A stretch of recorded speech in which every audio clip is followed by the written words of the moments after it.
All right, let's get right into it. Artificial intelligence is just blowing up across Southeast Asia, and you've got Malaysia making this massive bet that it can ride the wave and become a real regional powerhouse. But at the exact same time, there's this very real fear about what this whole AI revolution is going to mean for the average person's job. So today, we're going to unpack this high-stakes dilemma. I mean, it's the question, isn't it? It's on everyone's mind. We keep hearing about AI transforming industries, but what does that actually mean for you, for your career, for your future? Well, the answer is a lot more complex and honestly a bit more startling than you might think. Just look at this number, 1,575,970. That's a huge number. And according to a pretty recent academic study, this is how many workers in Malaysia could be displaced by AI by 2026. And just to be clear, that's not some far-off future. That is literally right around the corner. So, yeah, what is going on behind that massive number? To get our heads around it, we really need to look closer at which jobs are actually the most at risk. And trust me, the answer is probably not what you're expecting. Okay, so what's so wild about this is that it completely flips the script on what we all thought we knew. You know, the common wisdom is that automation hits low-skill, repetitive jobs the hardest. But this data, it suggests the total opposite. High-skilled jobs, professional and engineering roles, they actually have the highest displacement rates. We're talking about the very jobs that take years and years of training and education. And look, the study's own author points this out, saying this whole thing challenges those old assumptions. It makes it crystal clear that this wave of automation is different. It's not just coming for blue-collar jobs anymore, it's coming for white-collar work too. But here's the thing. That's only one side of the coin. For every scary warning about job losses, there's this incredibly powerful vision for economic growth. So on one hand, you've got this risk to nearly 1.6 million jobs. And on the other, you have this huge ambition to grab a piece of a projected $1 trillion regional AI economy. And that is the huge tug of war right at the heart of Malaysia's strategy. So when you're facing a risk that big, what's the plan?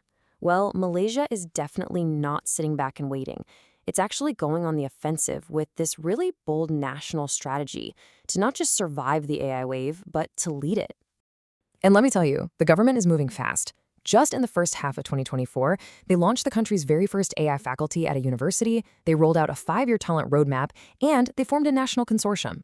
They're also pulling in massive investments. We're talking over $2 billion from Microsoft alone, all aimed at building a serious AI ecosystem from the ground up. And here's what you really need to know. This isn't some little side project. AI has officially been made a cornerstone of the national development agenda, and that signals a huge top-down commitment to turning the entire country into a hub for digital innovation. So that's the high-level strategy. But how does that actually translate to everyday life? Well, AI isn't just stuck in boardrooms and government plans. It's already showing up in ways you might not even notice. I mean, think about the last time you went to the grocery store. In some places, AI-powered smart carts are actually analyzing your habits to personalize your whole trip. Or in the business world, you've got virtual humans becoming brand ambassadors. And on the road, local startups are using AI to create smart driving assistants for older cars, which makes safety tech way more accessible. It is happening right now. But here's the reality check. For all of that ambition and all these cool examples, widespread adoption is, well, it's still lagging. Experts say that only about 1 in 5 companies in Malaysia have actually integrated AI into what they do. So what's holding them back? And that question brings us right to the human side of the story. You know, the hopes and the fears of ordinary Malaysians, and the very real hurdles that businesses are facing in this brand new world. This quote, wow, it really gets to the heart of that deep anxiety some people feel. It's that classic sci-fi fear, right? Of losing control, of technology getting so powerful that it just surpasses humanity. And that's a feeling you just can't ignore. And yet, for every person who's afraid of AI, you've got someone else who sees its promise. This person sees AI not as a replacement, but as a tool, something to make our work better and to free us up from all the boring, tedious stuff so we can focus on what humans actually do best. It's a perfect split in how people are seeing this. Now, for businesses, especially these smaller ones, the roadblocks are a bit more practical. I mean, AI requires a ton of money. There's a huge shortage of skilled AI talent. And then you've got to deal with cybersecurity and, honestly, just plain old resistance to change within a company. So, how do you navigate all of this? How does a whole nation embrace a technology that promises so much, yet also threatens to disrupt so many lives and businesses? Well, it all comes down to a very delicate, very high stakes balancing act. And you can actually see that balancing act happening in the government's recent moves.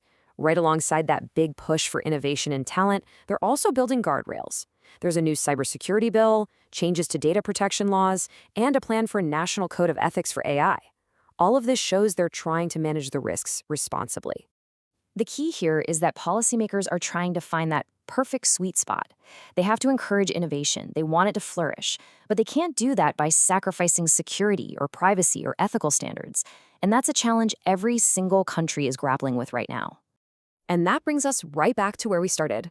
On one side, you have the promise of massive economic growth, of being globally competitive, of incredible innovation. But on the other, you have the peril of a totally disrupted job market, growing inequality, and some really serious ethical risks. Malaysia is walking a tightrope between these two realities. And so in the end, it all boils down to this one critical question. The technology is here, the economic race is on. But true success, that's not just going to be measured in dollars or in data centers. It's going to be measured by whether the nation can bring its people along for the ride and make sure that the incredible benefits of this powerful new age are shared by everyone.